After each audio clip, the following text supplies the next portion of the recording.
It was a night Ukraine would never forget.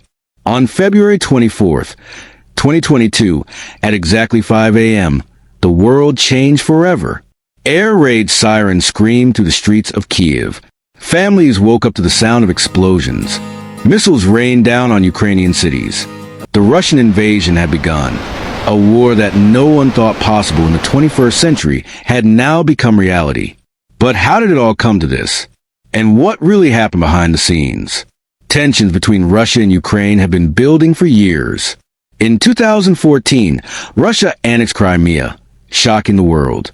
The West responded with sanctions, but Ukraine had lost a crucial region. Over the years, Ukraine moved closer to the West, seeking NATO membership, something Russia viewed as an existential threat. Then, just days before the invasion, Vladimir Putin gave a speech that sent chills across the world. He declared, "Ukraine is not just a neighboring country. It is part of Russia's history." Then came the unthinkable.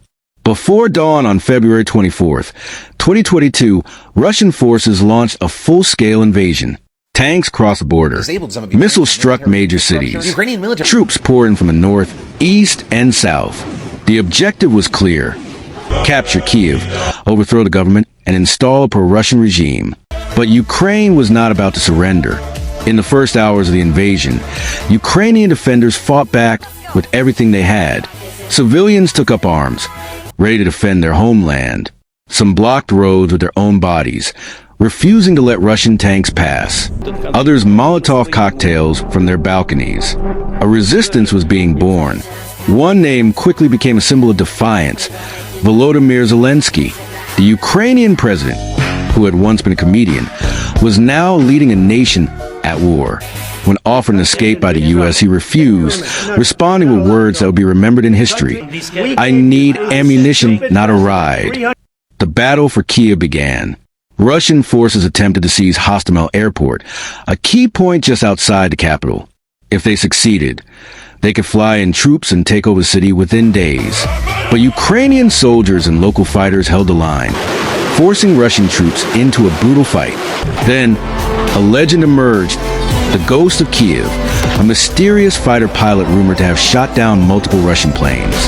Though the story was never confirmed, it inspired hope at a time when Ukraine needed it the most. Meanwhile, the world watched in shock. Western nations imposed heavy sanctions, crippling the Russian economy. Military aid poured into Ukraine, anti-tank missiles, drones, and advanced weapons. The European Union, for the first time in history, sent lethal aid to a country at war. But even with global support, Ukraine faced unimaginable horror. The world would soon learn about Bucha. As Russian forces retreated from Kyiv, reports emerged of mass graves, executions, and atrocities. The Bucha massacre sparked international outrage, with world leaders calling for war crime investigations. Months passed, and Ukraine continued to fight back. The war was no longer about Kyiv. It had moved to the Donbass, Kherson, and Zaporizhia, regions that would see some of the most brutal battles.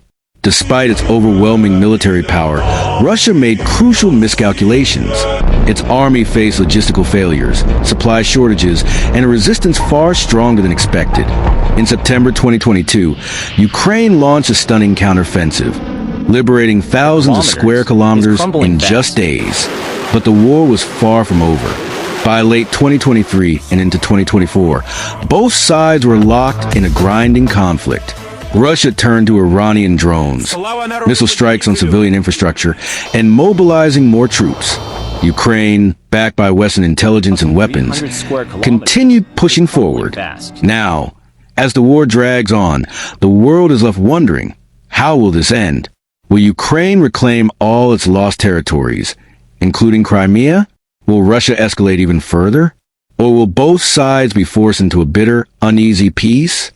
One thing is certain: this war has already changed the world forever. Speech balloon comment below.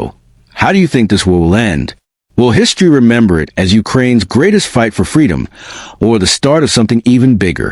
Let's discuss.